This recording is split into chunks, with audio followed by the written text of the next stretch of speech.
Hello good morning student. Marathi text book page number 18 lesson number 3 गर्वाचे घर खाली. गर्वाचे घर यानी जो जिस चीज़ पर अहंकार करता है, प्राइड करता है, वह वो चीज़ उसे एक दिन मुसीबत में डाल सकती है. इस लेसन के अंदर वो बताया गया है. हरण की तरह दिखने वाला एक प्राणी जिसको इस लेसन के अंदर सांबर कहा गया है, उसकी सींगें बहुत खूबसूरत रहती है और उस पर वो उस पर गर्व करता है कि मेरी सींगें बहुत अच्छी है, और अपने पैरों को देखकर नाराज़ होता है. तो क्या होता है इस लेसन के अंदर बताया गया है कि कैसे उसको अच्छी दिखने वाली चीज़ जो उसकी सींग है कैसे मुसीबत में डालती है. तो देखिए पेज नंबर 18 गर्वाचे घर खाली. First paragraph. एका जंगलात एक सांबर राहत होते. एक जंगल के अंदर ये सांबर यानी हरण की तरह दिखने वाला ये प्राणी एकदा ते पाणी पिण्यासाठी एक दफ़ा वो पानी पीने के लिए तळ्यावर गेला. छोटे से तालाब के ऊपर हो गया. तळा मतलब छोटा सा तालाब. पानी प्याले, पानी पीता है. नंतर त्याने पाहिले. उसके बाद पानी पीने के बाद वो तालाब के अंदर अपनी परछाई देखता है. पाण्यात पाहिले, पानी के अंदर वो अपनी परछाई को देखता है. पाण्यात त्याला स्वतःचे प्रतिबिंब दिसले. स्वतःचे प्रतिबिंब पानी के अंदर उसको अपनी खुद की परछाई दिखाई देती है.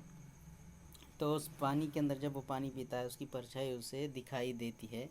उसके बाद त्याला त्याची शिंगे, उसके बाद उसकी जो सिंग है वो बहुत खूबसूरत दिखती है. दनकट, पसरट. दनकट यानी मजबूत, पसरट मतलब फैली हुई, सुंदर दिसू लागली. उस पानी के अंदर उसकी जो सिंग है उसे बहुत खूबसूरत दिखाई देने लगी. त्याला खूब आनंद आला. जब उसने अपने सिंगों को पानी के अंदर देखा अपनी परछाई में तो वो बहुत खुश हुआ. सिंगों को देखकर बहुत खुश हुआ. थोड्या वेळाने त्याचे लक्ष पायाकडे गेले. कुछ देर बाद उस वो अपने पैरों की तरफ देखता है. पायाकडे गेले. पाय वाळलेल्या काटक्यासारखे होते. उसके पैर जो है सूखी लकड़ी के तरह उसे दिखाई दिए. वाळलेल्या यानी सूखे हुए. त्याला पाहून तो खूप दुःखी, त्याला वाईट वाटले. वो उसे देखकर वो बहुत नाराज़, वो अपने पैरों को देखकर बहुत नाराज़ होता है कि उसके पैर जो है सूखे हुए लकड़ी की तरह उसे दिखाई देते हैं.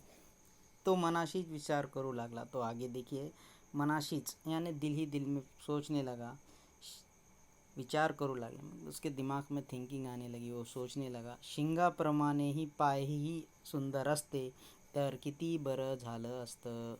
अब वो सोचने लगा कि जिस तरह मेरी सींगें हैं उसी तरह अगर मेरे पैर होते तो कितना अच्छा होता. अब वो सोचने लगा कि मेरे सींग जो है बहुत खूबसूरत है और पैर जो है एकदम लकड़ी की तरह है.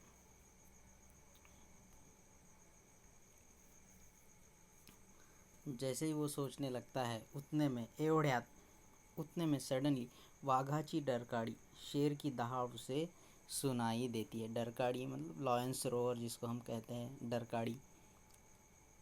सांबर भानावर आले. अब वो जो सोच रहा था कि मेरी सींगें बहुत अच्छी है और पैर मुझे बिल्कुल पसंद नहीं है, तो अचानक से उसको सांबर भानावर आले. वो एकदम अपनी सोच से ऊपर आ गया. जैसे ही उसने आवाज़ सुनी शेर की, जीव वाचवण्यासाठी, जान बचाने के लिए पळत सुटले. जान बचाने के लिए वो अपने पैरों के ज़रिए भागते, पळत सुटले मतलब भाग निकला, बहुत तेज़ भागने लगा. रानातील मतलब जंगल के अंदर, बहुत दाट झाड़ी मतलब एकदम बहुत सारी झाड़ी के अंदर, शिरले उसके अंदर उसको घुस जाता है. पड़ताना त्याची शिंगे एका जाड़ीदार वेलीत अडकली.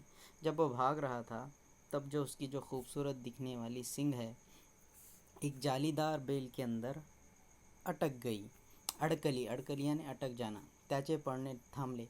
तो उस वजह से उसकी सिंगें उस बेल के अंदर अटकने की वजह से उसका भागना जो है रुक गया. वाघाची डरकाळी पुन्हा ऐकू आली.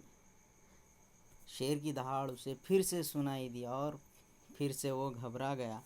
शिंगे तर जाळीत अडकलेली होती। उस वक्त जब शेर की आवाज़ आ रही थी, उसके सिंग जो है उस जाली के अंदर फंस चुके थे। शिंगे सोडवण्यासाठी, सिंग छुड़ाने के लिए उसने बहुत खूब धडपड केली। शिंगे सोडवण्यासाठी तिने खूब धडपड केली।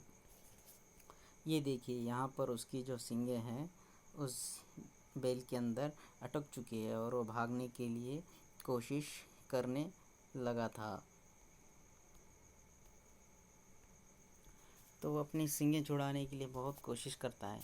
फिर आखिर में शेवटी सांबराने, शेवटी मतलब आखिर में, सांबराने शिंगे कशीबशी सोडवून घेतली।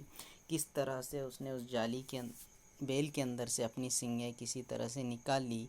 आणि ते पळत, पळत मतलब धावना, रनिंग करना, सुटले, वो भागने लगा। सांबर धावले, वो सांबर जो है खूब देर तक भागते रहा।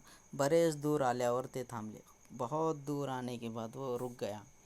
आता आपल्या मागे, अब मेरे पीछे, मागे मतलब पीछे, वाघ नाही, शेर नहीं है, हे कळताच त्याला संकटातून सुटल्यासारखे वाटले। अब उसको जब लगा कि मेरे पीछे अब शेर नहीं है, संकट यानी परेशानी, प्रॉब्लम जो उसके पीछे थी, शेर उसके पीछे लगा था, सुटल्यासारखे वाटले, अब मेरे पीछे शेर नहीं है और मैं बच गया। जब उसको लगा तो मनाशीच म्हणाला, फिर से वो अपने दिल से बोलने लगा, मनाशीच यानी दिल से बोलने लगा, मला माझी शिंग सुंदर वाटली। वो पहली दफ़ा जब पानी के अंदर उसकी परछाई देखता है तो कहता है कि मेरी सिंग बहुत खूबसूरत है। अब वो दिल ही दिल में सोच रहा था कि मला माझी शिंगे सुंदर वाटली, मुझे मेरे सिंग खूबसूरत दिखाई दिए, पण जिस पर वो गर्व कर रहा था कि मेरे सिंग बहुत खूबसूरत है, अब यहाँ कह रहा है कि पण या सुंदर शिंगांनी मला अडचणीत आणले। जो खूबसूरत दिखाई दे रही थी उसके सिंग, उसको वो उस वजह से परेशानी में आ गया था। क्यों? तो उसकी सिंगे जो है एक जालीदार बेल के अंदर जाकर अटक गई थी। पण कुरूप दिसणारी पायांनी मात्र माझा जीव वाचवला। जो बुरे एकदम सूखे लकड़ियों के तरह, कुरूप मतलब बुरे दिखना, वाइट दिखनाऱ्या, दिखने वाले बुरे पैर उसका जान उससे बचाते हैं। क्यों? तो उस पैरों के ज़रिए वो भाग निकलता है, शेर से बच जाता है। तो लास्ट में मोरल इसका बताया गया है कि खरोखरच गर्वाचे घर खाली असते। जो जिस चीज़ पर ज़्यादा रश्क करता है, प्राइड करता है, अहंकार दिखाता है, वो उसे एक दिन परेशानी के अंदर डाल देती है। तो इस लेसन के अंदर हमें ये बताया गया है कि किसी चीज़ पर ज़्यादा गर्व, रश्क नहीं करना चाहिए।